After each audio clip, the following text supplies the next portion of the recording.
let me ask you a question. Are there ever things that you really want to do or try or learn, but you always have some sort of excuse come up in the way? These excuses might sound something like, but I don't have enough time for that. I don't have enough money. I don't know how to do that. Well, that wouldn't work for me. If these kind of excuses are ever stopping you from doing things that could be bettering your life, then you just might be living in Excuseville. Are you? Are you living in Excuseville? Are you the mayor of Excuseville?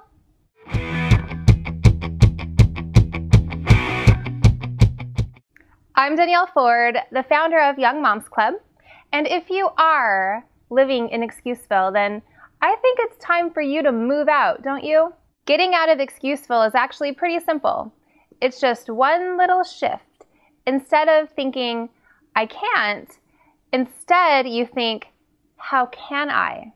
Instead of thinking, I can't work out, think, how can I work out? When you rephrase things like that, then options and opportunities start to reveal themselves to you. So don't say things like, I don't have enough time. Say, how can I make enough time? Get it? Now, I used to live in Excuseville too. In fact, I almost didn't get a job that was a huge turning point in my life because I was going to use an excuse not to apply for it. So I was living with my dad and I was working as a waitress at Joe's Crab Shack, and I saw a post on MySpace, which tells you how long ago this was. I saw this post on MySpace, and it was for the Hard Rock in Las Vegas, and they were starting a new position where they needed girls to just stand there and really not do very much, and they were paying a whole lot, and I really wanted it. So I applied for the job, and they wanted me to come in and do an interview on a Friday night at 11 p.m., which for Vegas, 11 p.m. is pretty early.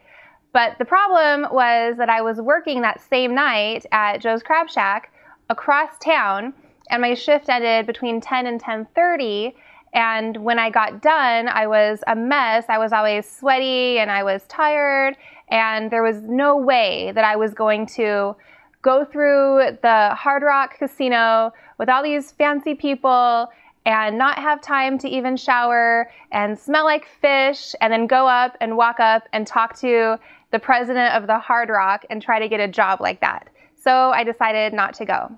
Well, thankfully, I changed my mind because during my entire shift, I just kept thinking about it and thinking how I should go and apply.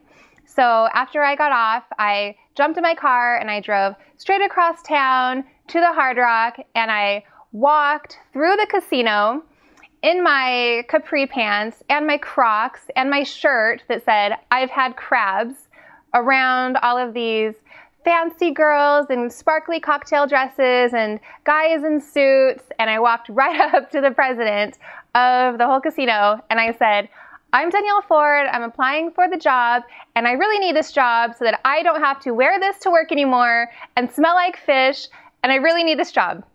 And I got the job. And because of that job, I was able to save enough money and get my own place, move out of my dad's house, and start my life. Because of that shift, I literally moved out of Excuseville.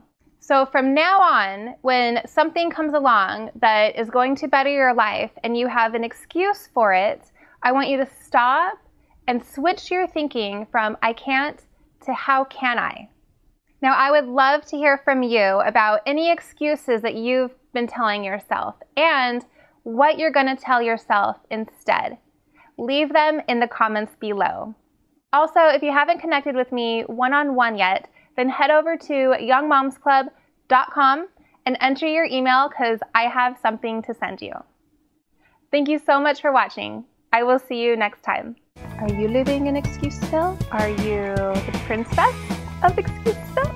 Are you Excuseville's crazy cat lady?